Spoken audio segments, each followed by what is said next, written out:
Bagaimana jika janin yang kau kandung diminta sebagai tumbal pesugihan? Ajeng hanya ingin hidup nyaman, tapi jalan yang ia pilih justru menyeretnya ke lorong kegelapan.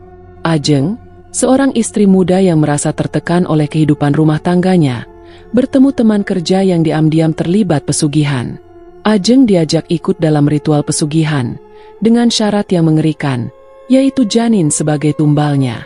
Inilah kisah tentang cinta terlarang dan kutukan di balik ritual pesugihan janin.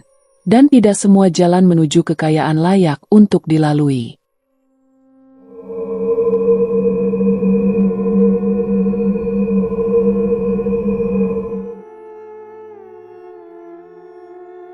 Ajeng tidak pernah membayangkan hidupnya akan berubah begitu cepat setelah menikah. Ia adalah gadis berusia 26 tahun yang sebelumnya tinggal di Yogyakarta bersama kedua orang tuanya.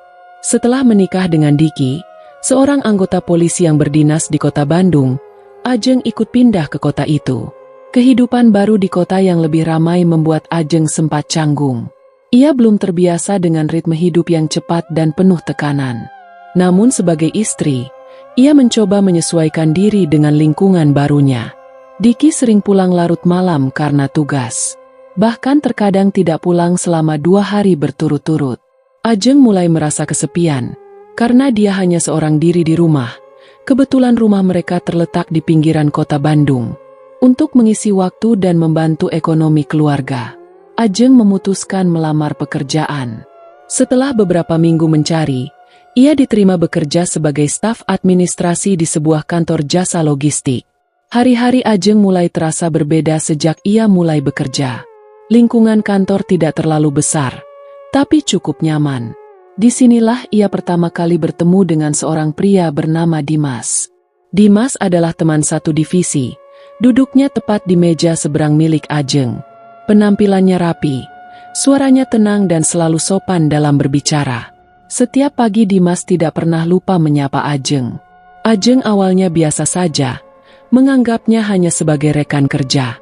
Namun perlahan, perhatian kecil dari Dimas terasa berbeda. Di tengah kepenatan dan tekanan rumah tangga yang mulai terasa, perhatian Dimas memberi Ajeng celah untuk bernapas. Terlebih Diki semakin jarang menunjukkan kasih sayang seperti dulu. Setiap hari hanya bicara soal kerjaan, masalah kantor dan lelah yang tak ada habisnya. Ajeng merasa seperti tamu di rumahnya sendiri. Perhatian Dimas yang tulus membuatnya kembali merasa dihargai sebagai perempuan.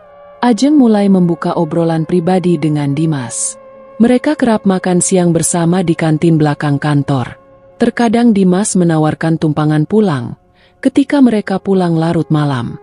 Ajeng mulai merasa nyaman di dekat pria itu. Namun di balik senyumnya, Ajeng mulai diliputi rasa bersalah. Ia masih istri sah dari Diki, seorang suami yang telah menikahinya secara baik-baik. Tapi rasa kesepian yang memuncak membuat batinnya goyah. Ajeng tidak berniat berselingkuh, tapi ia juga tidak sanggup hidup kesepian. Setiap malam Ajeng berdoa agar rumah tangganya membaik, namun yang ia dapat hanya sepi dan dingin. Kadang Diki pulang dengan wajah muram, hanya melempar tas dan langsung tidur. Ajeng mencoba bicara, tapi Diki hanya menjawab dengan anggukan atau gelengan kepala. Hari demi hari di rumah terasa hampa, sementara suasana kantor justru hangat. Lama-kelamaan Ajeng mulai lebih sering menghabiskan waktu di kantor. Meski pekerjaannya sudah selesai, ia mulai suka berada di sekitar Dimas. Dimas pun tampak tidak keberatan dengan kehadiran Ajeng, yang makin sering duduk di mejanya. Mereka mulai sering bertukar cerita. Dimas pun perlahan mulai bercerita bahwa ia sebenarnya punya masalah pribadi yang berat. Ajeng merasa seperti menemukan teman bicara yang memahami dirinya. Ia tahu bahwa dirinya mulai masuk ke wilayah yang berbahaya. Namun Ajeng merasa sudah terlalu jauh untuk mundur. Dimas tampaknya tahu batas, tapi tidak pernah benar-benar menjaga jarak. Dan pada akhirnya, hidup Ajeng mulai berubah karena pertemuan ini. Pertemuan yang kelak akan menyeretnya pada dunia yang tidak pernah ia bayangkan sebelumnya. Dunia gelap yang tak hanya mengancam jiwanya, tapi juga darah dagingnya sendiri. Dan semua itu bermula dari keputusannya untuk menerima perhatian dari seorang pria yang bukan suaminya. Bandung yang awalnya ingin ia jadikan tempat untuk memulai hidup baru, justru menjadi tempat kehancuran rumah tangganya. Dan hari berikutnya berjalan semakin rumit. Ajeng tidak bisa memisahkan diri dari Dimas, meskipun tahu ada sesuatu yang tidak beres di balik sikap ramah pria itu. Dimas mulai sering menelepon Ajeng di luar jam kantor. Kadang ketika malam hari, saat Diki sedang tidak di rumah. Awalnya hanya obrolan ringan, namun lama-kelamaan Dimas mulai bercerita tentang sisi kelam kehidupannya. Hari demi hari Ajeng mulai terbiasa dengan suasana kantor. Ia semakin sering berbincang dengan Dimas, entah tentang pekerjaan hingga hal-hal kecil. Dimas memang pandai mencairkan suasana. Tutur katanya lembut dan nada bicaranya selalu tenang. Ajeng merasa nyaman saat mendengarnya berbicara. Kadang hanya dengan mendengar suaranya, hati Ajeng yang gundah bisa sedikit tenang. Suatu siang yang mendung, Ajeng duduk di kantin dengan wajah lesu. Dimas datang membawa 2 gelas teh hangat, lalu duduk di depannya. Tanpa diminta, Dimas memberikan salah satu gelas itu kepada Ajeng. Ajeng tersenyum, lalu menerima teh itu dengan ucapan terima kasih. Mereka duduk lama tanpa banyak bicara. Dimas seperti mengerti kapan harus diam dan kapan harus bicara.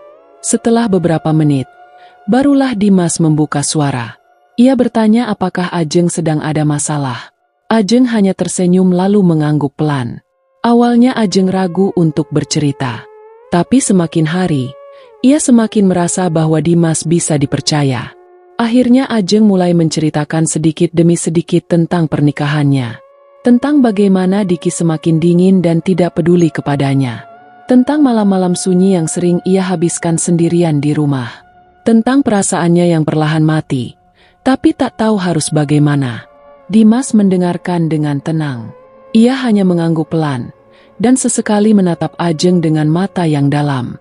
Ajeng tidak tahu kenapa, tapi ia merasa leluasa mencurahkan isi hatinya pada pria ini. Dimas tidak pernah menghakimi dan tidak juga memberi nasihat. Ia hanya mendengarkan, dan itu cukup membuat Ajeng merasa nyaman. Beberapa hari setelahnya, giliran Dimas yang mulai terbuka. Ia bercerita bahwa ia juga sedang mengalami masalah pribadi.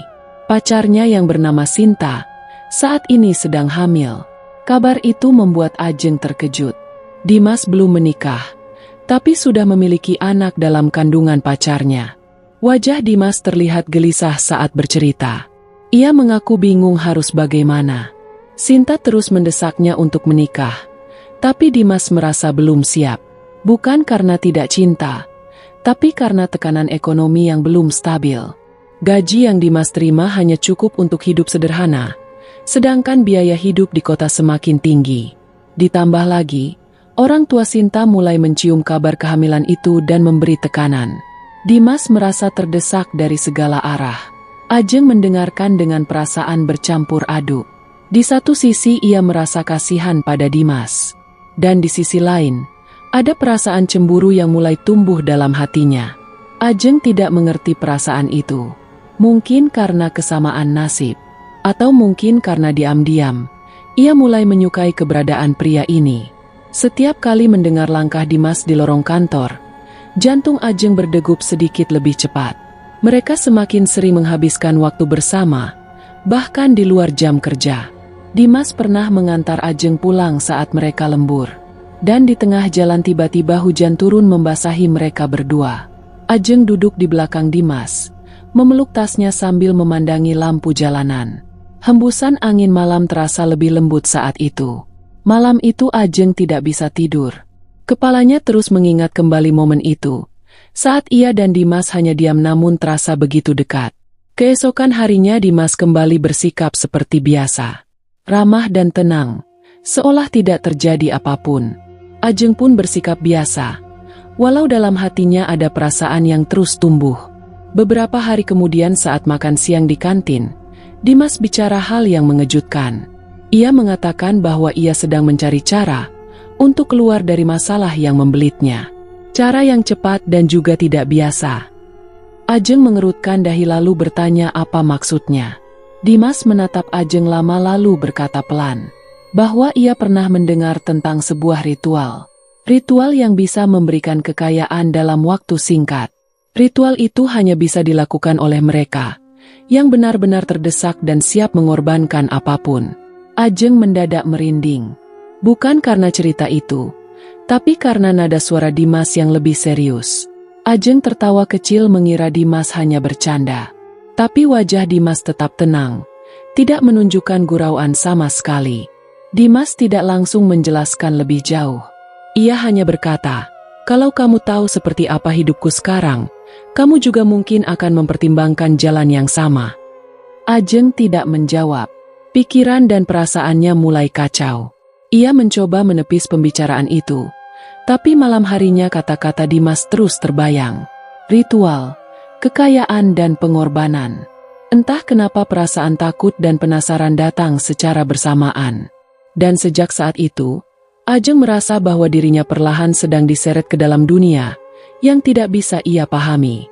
Dunia yang gelap, asing dan perlahan-lahan mengikatnya. Namun, Ajeng belum sadar bahwa segala yang ia anggap sebagai pelarian justru akan menjadi jalan tercepat menuju kehancuran. Setelah perbincangan tentang masalah kehamilan Sinta, Dimas tampak lebih sering melamun.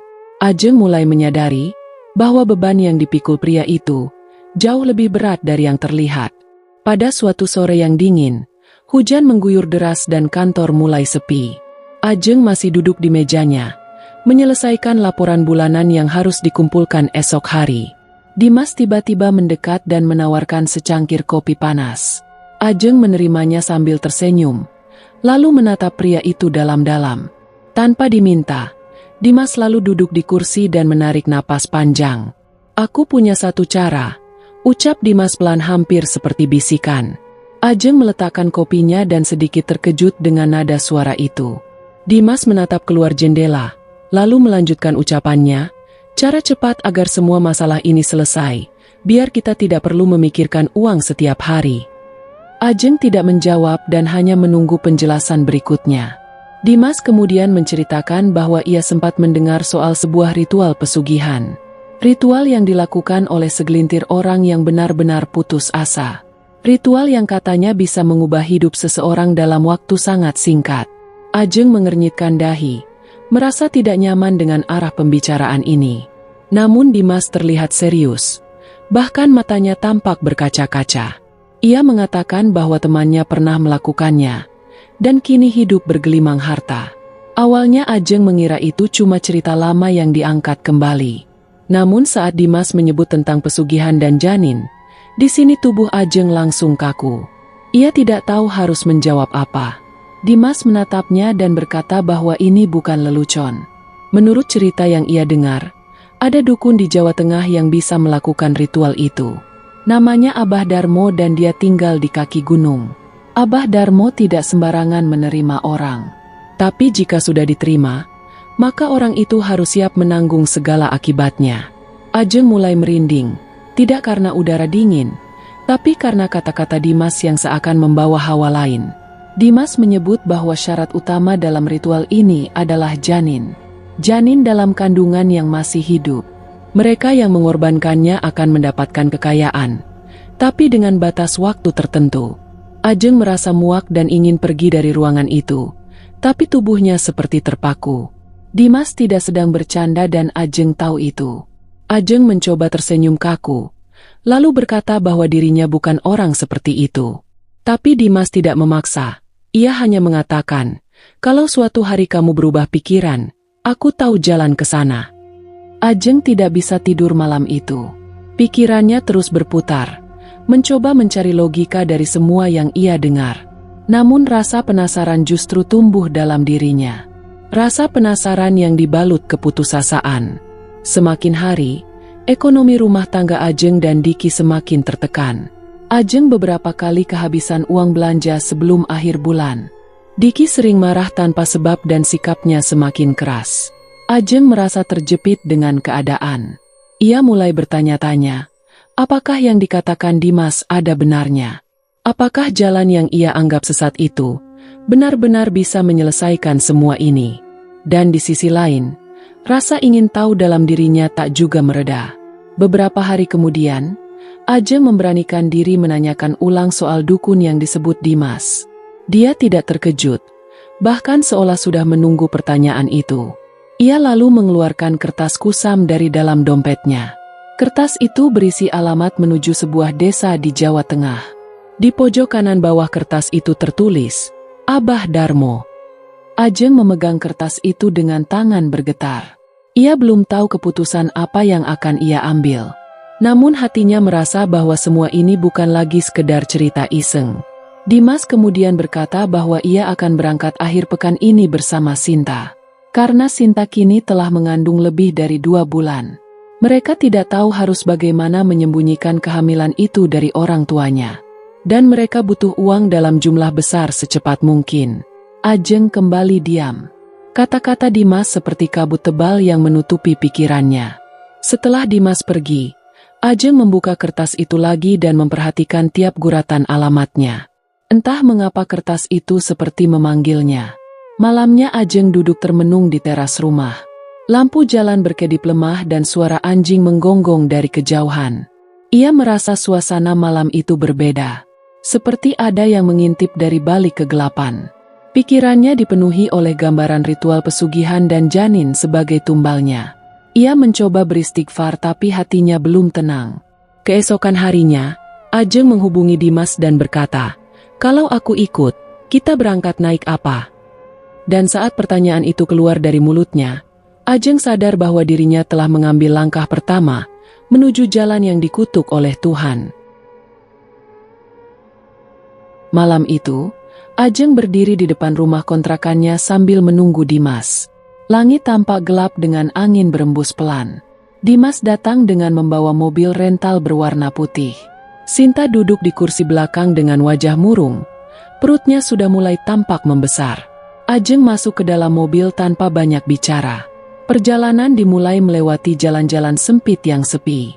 Tujuan mereka adalah sebuah desa di Jawa Tengah yang tidak tercantum di peta digital manapun. Dimas hanya mengandalkan alamat kusam yang ia dapat dari seseorang yang tak pernah disebutkan namanya. Sepanjang perjalanan, suasana di dalam mobil menjadi hening. Ajeng hanya menatap keluar jendela dengan pikirannya yang kalut. Ia tidak tahu apakah ini keputusan yang benar, tapi ia merasa tak punya jalan lain. Setelah melewati beberapa kabupaten, mereka masuk ke sebuah jalur kecil di tengah hutan. Jalan itu sempit dan hanya muat 1 mobil. Pepohonan menjulang tinggi di kiri dan kanan jalan, membuat cahaya lampu mobil sulit menembus kegelapan. Sesekali terdengar suara binatang malam yang entah dari arah mana asalnya.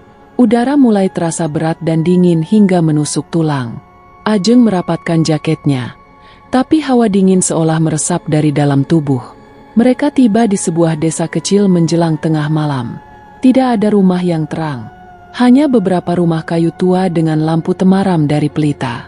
Dimas memarkir mobil di dekat sebuah pohon beringin besar yang berdiri tepat di tengah perempatan desa. Di bawah pohon itu terdapat batu penuh lumut, dan di atasnya tertancap dupa yang masih menyala. Ajeng menelan ludah, karena merasa tidak nyaman melihat itu. Seorang lelaki tua muncul dari balik bayangan rumah. Langkahnya pelan namun pasti. Ia memakai kain lusuh dan mengenakan ikat kepala berwarna merah tua. Tubuhnya kurus namun sorot matanya tajam seperti menyimpan banyak rahasia. Dimas menyambutnya dengan membungkuk pelan, lalu memperkenalkan lelaki itu sebagai Abah Darmo. Ajeng dan Sinta hanya menunduk, tak sanggup menatap wajah Abah terlalu lama. Wajah lelaki itu sangat kaku dan sulit dibaca. Abah memberi isyarat agar mereka mengikutinya masuk ke dalam rumah kayu di ujung desa. Rumah itu terlihat kecil dari luar, tapi di dalamnya cukup luas dan gelap. Di sudut ruangan terdapat banyak benda-benda pusaka, seperti keris dan tengkorak hewan yang digantung di dinding. Aroma kemenyan memenuhi ruangan hingga membuat dada Ajeng terasa sesak. Mereka duduk bersila di atas tikar pandan yang sudah lusuh. Abah Darmo tidak banyak bicara. Ia hanya menatap mereka satu persatu, seolah menilai isi hati masing-masing. Kemudian ia membuka sebuah kotak kayu kecil dan mengeluarkan lembaran kain jarik. Ritual ini tidak bisa dilakukan sembarangan, ucap Abah dengan suara berat. Ia menjelaskan bahwa ritual ini akan memanggil makhluk yang tidak terlihat, makhluk penunggu kekayaan. Namun makhluk itu tidak memberikan sesuatu secara cuma-cuma. Sebagai gantinya, mereka harus memberikan tumbal. Tumbalnya adalah janin manusia yang masih berada dalam kandungan. Janin yang belum sempat melihat dunia. Ajeng merasa tubuhnya dingin dan tangannya gemetar. Namun ia tetap duduk diam. Matanya tak berkedip menatap lantai bambu. Sinta yang duduk di sebelahnya hanya menunduk, menggenggam erat kain yang menutupi perutnya. Abah lalu menyuruh mereka menginap 1 malam di rumah tersebut. Sebelum ritual dimulai, ia memberi 1 kamar bagi perempuan dan Dimas tidur di beranda. Malam itu Ajeng tidak bisa tidur. Dari celah bilik bambu, ia bisa mendengar suara geraman rendah dari kejauhan, seperti suara binatang buas. Ketika ia memberanikan diri mengintip dari celah jendela, matanya menangkap bayangan kera berukuran besar sedang duduk diam di bawah pohon. Kera itu hanya diam, matanya merah menyala seolah mengawasi. Ajeng langsung mundur dan menutup jendela dengan kain. Sinta pun tidak banyak bicara, hanya membalik badan dan menarik selimut sampai ke kepala. Mereka berdua sama-sama diliputi ketakutan yang tidak bisa dijelaskan. Keesokan harinya, Abah memanggil mereka ke halaman belakang rumah. Di sana terdapat sebuah batu bata yang membentuk pola aneh di tanah. Di tengah lingkaran itu ada kendi besar, bunga 3 warna, kain jarik dan bara kemenyan yang masih menyala. Abah Darmo berkata bahwa ritual akan dilakukan tepat saat matahari terbenam. Ia memberi waktu kepada mereka untuk menenangkan pikiran dan menyucikan diri dengan air dari sumur tua di belakang rumah.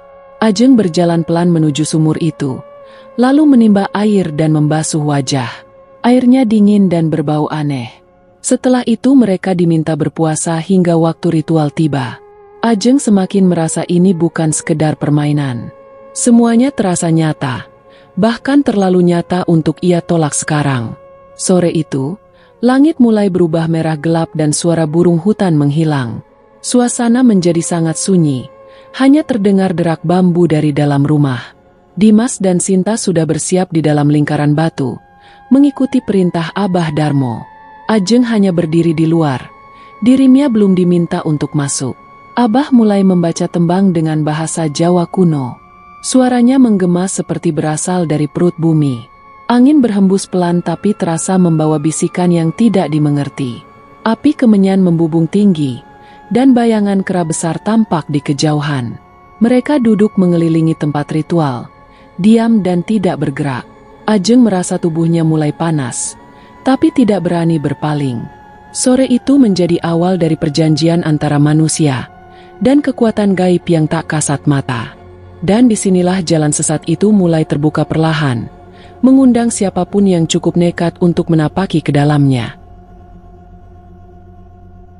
Matahari mulai tenggelam di balik bukit, meninggalkan langit merah yang menyelimuti desa. Abah berdiri di tengah lingkaran batu sambil membawa kendi berisi air kembang. Kain jarik telah dibentangkan di atas tanah, dengan bunga 3 warna di sekelilingnya. Asap kemenyan membubung tinggi, membawa aroma menyengat yang memenuhi udara. Dimas dan Sinta duduk bersila di depan Abah dengan kepala tertunduk. Sinta menggenggam perutnya dengan tangan gemetar. Ajeng berdiri beberapa langkah di belakang. Tubuhnya mulai terasa dingin dan berat. Abah mulai membaca tembang Jawa. Angin tiba-tiba bertiup kencang meski tidak ada tanda-tanda badai. Suara hewan malam menghilang menyisakan keheningan yang mencekam. Kera-kera besar bermata merah muncul dari balik pepohonan, duduk membentuk lingkaran mengelilingi tempat ritual. Mereka diam namun tatapannya menusuk seperti penjaga gaib. Abah mengambil pisau kecil dari dalam kainnya, lalu menggores jari Dimas. Darah segar diteteskan ke dalam kendi, lalu diaduk dengan air kembang. Kemudian ia menoleh ke arah Sinta dan meminta izin menyentuh perutnya. Sinta mengangguk pelan lalu berbaring di atas kain jarik. Ajeng menutup mulutnya, nyaris menjerit melihat proses yang mengerikan itu. Abah mengelus perut Sinta sambil mengucapkan doa. Api kemenyan membesar dan bunga di sekelilingnya mulai layu seketika. Suara berat bergema seperti raungan makhluk yang dikurung selama ratusan tahun. Tiba-tiba Sinta menjerit lalu pingsan. Abah mengambil kain putih dan menyekanya ke perut Sinta. Cairan merah segar merembes dari ujung kain, lalu perlahan menghilang seperti diserap tanah. Ajeng menjerit dalam hati namun mulutnya seperti dikunci. Dimas masih duduk diam namun matanya menatap kosong, seolah sedang dirasuki sesuatu. Beberapa saat kemudian Abah berdiri dan berkata bahwa ritual telah selesai. Ia mengatakan tumbal telah diterima, dan kekayaan akan datang dalam waktu 7 hari. Dimas memapah tubuh Sinta yang lemas kembali ke dalam rumah. Ajeng mengikuti dari belakang dengan langkah berat. Malam itu tidak ada yang berbicara. Angin berhembus pelan membawa bau anyir darah dan kemenyan yang belum padam. Ajeng duduk di sudut kamar menatap kosong ke arah langit-langit bilik bambu. Bayangan wajah Sinta, darah dan suara Abah masih terbayang di kepalanya. Pagi harinya, Sinta sudah bisa duduk walau wajahnya pucat. Dimas terlihat tenang dan bahkan sedikit lebih cerah dari biasanya. Mereka bersiap meninggalkan tempat itu dan kembali ke Bandung. Abah Darmo hanya memberi pesan singkat, jangan pernah melanggar perjanjian. Perjalanan pulang dilalui dengan sunyi. Ajeng tidak mengatakan apapun, namun dalam hatinya, sesuatu telah berubah. Ia kini tahu bahwa semua ini nyata. Ritual pesugihan itu benar-benar terjadi dan tumbal sudah diberikan.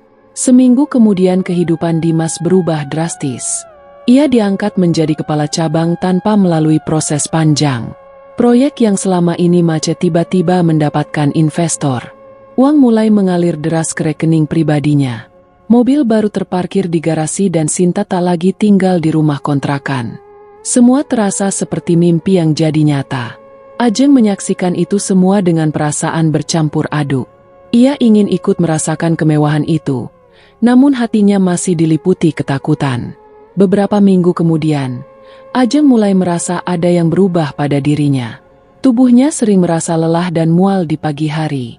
Setelah memeriksakan diri ke bidan, ia dinyatakan hamil. Berita itu membuatnya terpaku cukup lama di ruang tunggu. Ketika pulang ke rumah, Ajeng memeluk perutnya sambil menangis. Di malam hari Ajeng kembali membuka kertas pemberian Dimas. Ia memandangi garis-garis kasar itu sambil berpikir keras. Dalam pikirannya hanya ada satu pertanyaan. Apakah dirinya sanggup melakukan hal yang sama? Ajeng kembali berdiri di depan rumah tua milik Abah Darmo untuk kedua kalinya. Langit gelap menggantung seolah mengisyaratkan sesuatu yang tidak beres. Dimas tidak ikut kali ini. Hanya Sinta yang mengantar Ajeng sampai ke gerbang desa. Ajeng datang sendiri karena ia merasa ini adalah tanggung jawabnya. Perutnya yang masih kecil mulai terasa berat. Walau usia kandungannya baru menginjak 2 bulan. Abah menyambutnya dengan tatapan tajam, lalu menyuruhnya masuk tanpa banyak bicara. Suasana rumah itu masih sama seperti sebelumnya. Gelap, dingin dan penuh aroma kemenyan. Ajeng duduk bersila di hadapan Abah dengan napasnya yang berat. Abah menyiapkan perlengkapan ritual dengan tenang, seolah sudah hafal di luar kepala. Kemenyan dinyalakan. Kain jarik dibentangkan dan air kembang disiapkan. Ajeng diminta untuk berbaring dan menyerahkan dirinya pada jalannya ritual. Suara tembang kembali menggema dalam bahasa Jawa. Angin mulai berputar-putar di dalam ruangan, membuat api pelita menari liar. Namun tak ada suara raungan dari bawah tanah. Tak ada gerakan dari kera-kera yang biasanya mengelilingi tempat ritual. Malam itu berakhir tanpa tanda apapun. Abah hanya menggeleng pelan dan berkata bahwa janin belum bisa diambil. Ajeng pulang dengan hati yang gelisah dan pikiran yang semakin kacau. 2 minggu kemudian, ia mencoba lagi pada malam Selasa Kliwon seperti yang diperintahkan Abah. Ia kembali ke tempat itu dengan harapan yang mulai menipis. Ritual diulang dengan cara yang sama, namun hasilnya tetap tidak bisa. Kain jarik tetap bersih. Kemenyan habis terbakar tanpa pesan gaib apapun. Abah mulai menunjukkan raut wajah yang berbeda. Ia tidak lagi tenang seperti sebelumnya. Ia menatap Ajeng lama sekali lalu berkata pelan, bahwa ada sesuatu yang menghalangi proses ritual ini. Sesuatu yang lebih kuat dari dirinya dan seluruh alam gaib. Ajeng terdiam, tidak tahu harus merasa lega atau takut. Abah Darmo menyuruhnya kembali pada malam Jumat Legi. Ritual terakhir yang menjadi penentu segalanya. Jika tetap gagal, maka semua akibatnya akan ditanggung sendiri oleh Ajeng. Peringatan itu tidak main-main. Ajeng pulang dengan tubuh lemas dan hati penuh tanda tanya. Di rumah, Diki mulai memperhatikan perubahan sikap istrinya. Namun Ajeng tak punya keberanian untuk bercerita.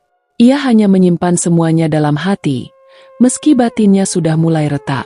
Hari demi hari Ajeng dihantui mimpi buruk.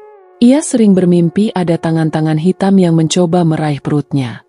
Dalam mimpi itu ia selalu berlari. Namun tubuhnya terasa berat seperti dipenuhi beban yang tak kasat mata. Tiap bangun pagi, keringat dingin membasahi punggungnya. Ia merasa ada sesuatu yang terus mengawasi.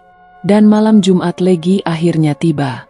Ajeng kembali ke rumah Abah Darmo untuk terakhir kalinya. Langit gelap tanpa bintang, dan suara malam terasa lebih sunyi dari biasanya. Di tengah ritual, Abah menghentikan mantranya secara tiba-tiba. Ia menatap Ajeng dengan wajah pucat, lalu berkata bahwa ia tidak bisa melanjutkan. Ada kekuatan yang menjaga janin dalam kandungan Ajeng. Kekuatan itu tidak berasal dari dunia ini. Abah Darmo mundur 3 langkah, dan menyatakan bahwa ia tidak berani melawan penjaga tersebut. Ajeng membeku di tempat, tubuhnya menggigil tanpa alasan. Abah menutup ritual dengan cepat, lalu menyuruh Ajeng pergi dan jangan pernah kembali. Ia berkata bahwa jika dipaksakan, nyawa Ajeng sendiri bisa menjadi gantinya. Ajeng pulang malam itu dengan perasaan bercampur aduk, antara takut, bingung dan mungkin sedikit lega. Namun dalam hatinya, ia mulai sadar bahwa jalan yang ia tempuh bukanlah jalan biasa. Dan mungkin, kegagalan ini adalah bentuk perlindungan dari sesuatu yang tak bisa dia pahami sepenuhnya. 6 bulan kehamilan membuat tubuh Ajeng semakin berat dan mudah lelah. Hari itu, Ajeng sedang sendirian di rumah karena Diki sedang dinas keluar kota. Ia berusaha menuruni tangga rumah sambil membawa keranjang cucian kotor. Langkahnya goyah karena lantai sedikit licin, setelah dipel dan belum benar-benar kering. Tanpa sempat berpegangan, tubuh Ajeng melayang jatuh menuruni anak tangga. Tubuhnya menghantam lantai dengan keras. Ajeng menjerit pelan lalu pingsan di tempat. Tetangga yang mendengar suara keras itu langsung datang menolong. Ajeng dibawa ke puskesmas terdekat dengan tubuh yang tak bisa digerakkan. Dokter menyatakan Ajeng mengalami patah tulang panggul dan harus menjalani perawatan. Ia juga mengalami trauma ringan dan sempat tidak sadarkan diri selama beberapa jam. Syukurnya janin dalam kandungannya masih selamat meski sempat terguncang. Namun dokter menyarankan agar Ajeng istirahat total hingga persalinan. Setelah kembali ke rumah, Ajeng merasa hidupnya seperti dihukum. Tubuhnya lemah dan tak bisa banyak bergerak. Ia hanya bisa terbaring di atas ranjang dan mengandalkan bantuan orang lain. Dalam sepi, pikirannya terus dihantui perasaan bersalah. Ia teringat ritual pesugihan yang pernah ia lakukan di hadapan Abah. Rasa takut mulai merambat di dalam hatinya. Ia yakin kecelakaan ini bukan sekedar kebetulan. Ada sesuatu yang ingin memperingatkannya atau bahkan menghukumnya. Di malam hari, Ajeng mulai sering mendengar suara-suara aneh dari langit-langit rumah. Langkah kaki samar, desahan halus dan bayangan di ujung mata. Ajeng tak berani menceritakan itu pada siapapun termasuk Diki. Ia takut dianggap stres karena trauma kecelakaan. Namun batinnya tahu, ini bukan hal biasa. Rasa sakit di tubuh seolah jadi peringatan dari alam gaib. Ajeng merasa ada yang mengintai, mengawasi gerak-geriknya dari dunia lain. Sesekali ia merasa seperti ada tangan dingin menyentuh perutnya saat tidur. Tapi ketika membuka mata, tak ada siapapun di sana. Kemenyan yang biasa ia simpan untuk ritual dulu, kini ia bakar tiap malam untuk mengusir rasa takut. Tapi asap wangi itu justru membuat bayangan-bayangan gelap semakin nyata. Ajeng mulai sadar bahwa semua ini adalah akibat dari langkah sesat yang ia ambil. Ia merasa tubuhnya sudah menjadi sasaran energi gelap.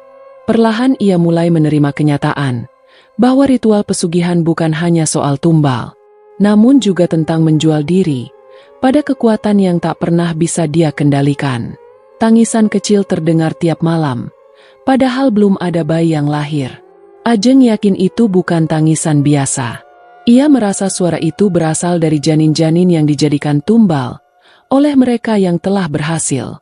Rasa bersalah menumpuk dan membanjiri pikirannya tiap detik. Ia tak kuasa menahan air mata yang turun diam-diam di tengah malam.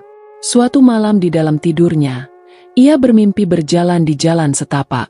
Di ujung jalan, ada banyak tangan mungil yang melambai-lambai kepadanya. Ajeng terbangun dengan keringat dingin dan tubuh gemetar. Ia beristighfar berkali-kali, mencoba menenangkan dirinya. Hari-hari setelah itu dilalui dengan doa dan renungan panjang. Ajeng tak lagi memikirkan kekayaan atau pelarian dari rasa sakit. Ia hanya ingin pulih dan melahirkan bayinya dengan selamat. Ia juga ingin keluar dari belenggu kegelapan yang selama ini dia kejar. Tubuhnya memang belum bisa bergerak bebas, tapi hatinya mulai bergerak. Bergerak ke arah cahaya yang perlahan mulai ia lihat di ujung lorong hidupnya. Ajeng mulai percaya bahwa mungkin ini adalah cara Tuhan menyelamatkannya. Dengan menjatuhkannya, agar ia tak terjatuh lebih dalam ke jurang tak berdasar. Dalam diam Ajeng berjanji pada dirinya sendiri. Ia akan meninggalkan semua hubungan dengan dunia pesugihan itu. Ia akan meminta maaf pada dirinya, pada anaknya dan pada Tuhan. Sebab kini ia tahu, apa yang dulu ia kejar adalah fata morgana yang mengantar pada kehancuran. Dan luka ini adalah harga dari sebuah peringatan. Kondisi Ajeng di ranjang pemulihan terasa sangat lambat. Tubuhnya yang dulu aktif kini hanya bisa berbaring lemah. Namun justru dalam kesunyian itu, pikirannya menjadi lebih jernih. Ia mulai mengingat kembali semua keputusan bodoh yang pernah ia ambil. Dari awal perkenalannya dengan Dimas, hingga langkah kaki menuju rumah Abah Darmo. Setiap momen itu kini terasa seperti duri yang menyakitkan. Ajeng mulai bertanya pada dirinya sendiri, mengapa ia begitu mudah terpengaruh? Mengapa ia begitu nekat hanya karena perasaan marah dan kecewa terhadap Diki? Air mata menetes pelan setiap kali bayinya menendang dari dalam perut. Ia sadar, janin itu adalah satu-satunya hal yang masih bersih dalam hidupnya. Anak itu belum tahu apapun, tapi hampir dijadikan tumbal demi ambisi ibunya sendiri. Ajeng merasa sangat berdosa. Setiap malam ia membaca doa dengan suara pelan sambil mengelus perutnya. Ia mohon ampun kepada Tuhan atas semua kesalahannya. Ia mohon perlindungan untuk anaknya yang belum lahir. Pikiran tentang pesugihan kini menjadi seperti mimpi buruk yang tak ingin ia ingat lagi.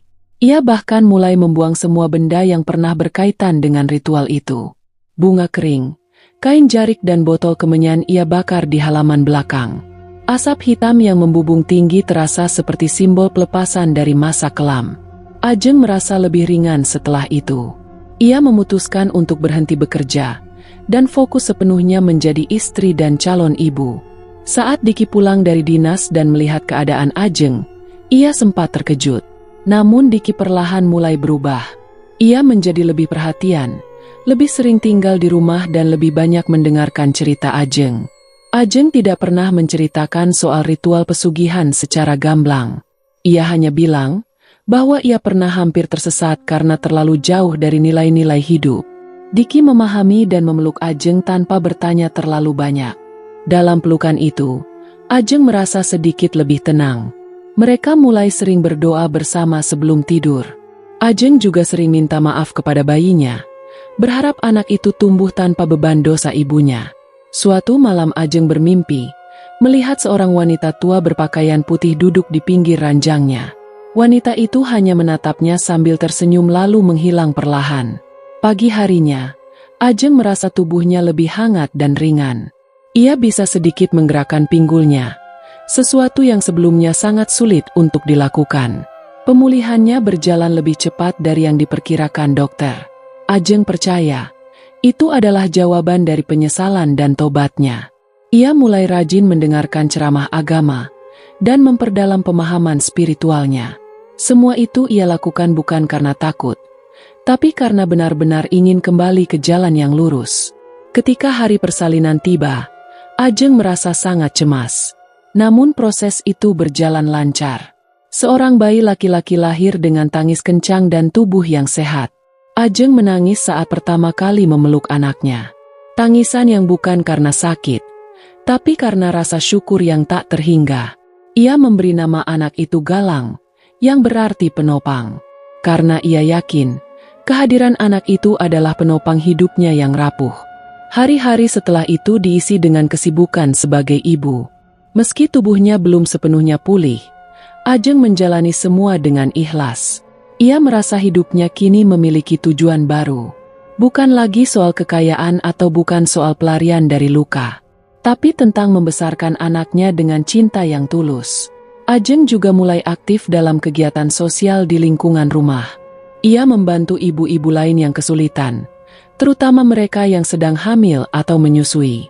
Dari situ Ajeng merasakan kedamaian yang dulu tidak pernah ia rasakan saat mengejar pesugihan. Diki juga semakin akrab dengan anaknya. Ia sering menggendong Galang dan menidurkannya dengan nyanyian lembut. Ajeng tahu, keluarganya masih jauh dari sempurna, tapi mereka belajar untuk saling menerima dan memperbaiki diri. Ia tak lagi menengok ke masa lalu, karena masa depan kini ada dalam pelukannya.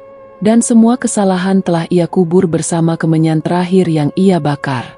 Ajeng menatap wajah Galang yang tertidur di dadanya. Ia berjanji dalam hati bahwa anak itu tidak akan pernah mengenal dunia pesugihan yang pernah nyaris membunuh mereka berdua.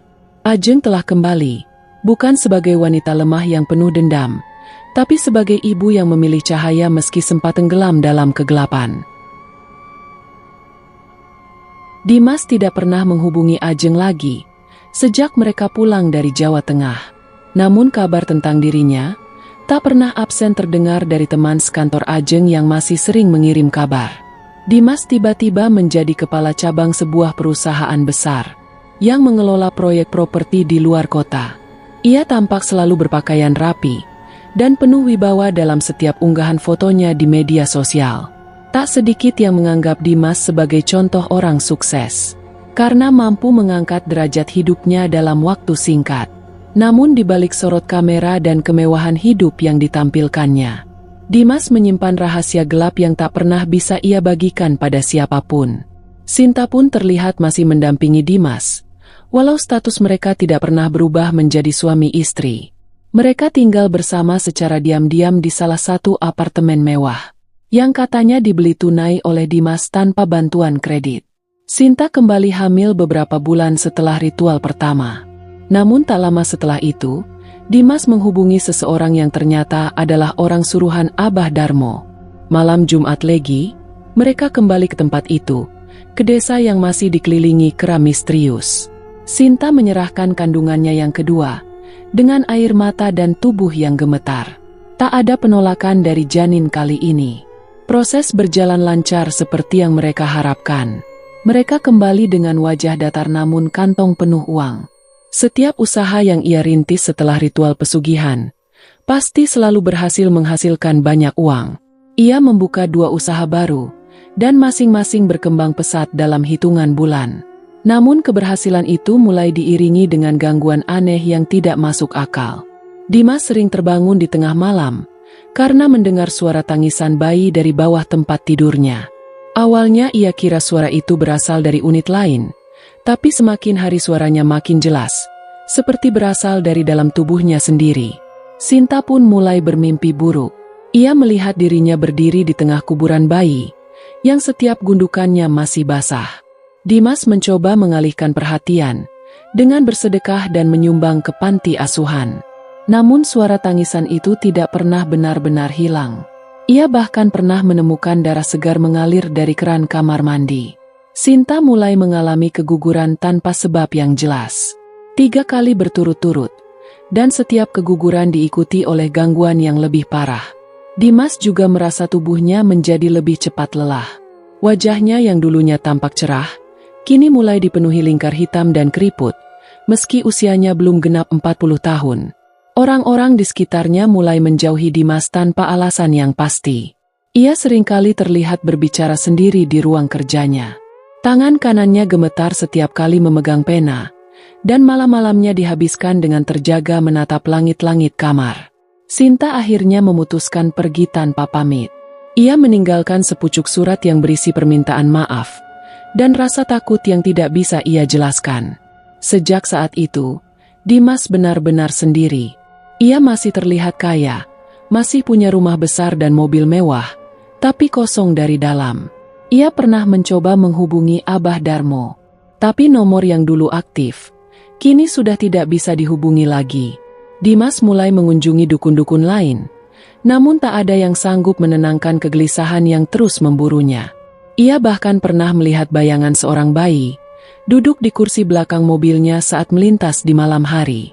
Bayangan itu tidak bergerak, hanya menatapnya tanpa bola mata. Dimas semakin terpuruk. Usahanya mulai redup, dan karyawan-karyawannya satu persatu mengundurkan diri. Ia menyadari bahwa kesuksesan yang ia raih bukanlah berkah, melainkan hutang yang kini ditagih oleh kekuatan tak kasat mata. Namun semuanya sudah terlambat. Ia sudah terlanjur menyerahkan lebih dari sekedar janin. Ia telah menyerahkan jiwanya kepada iblis.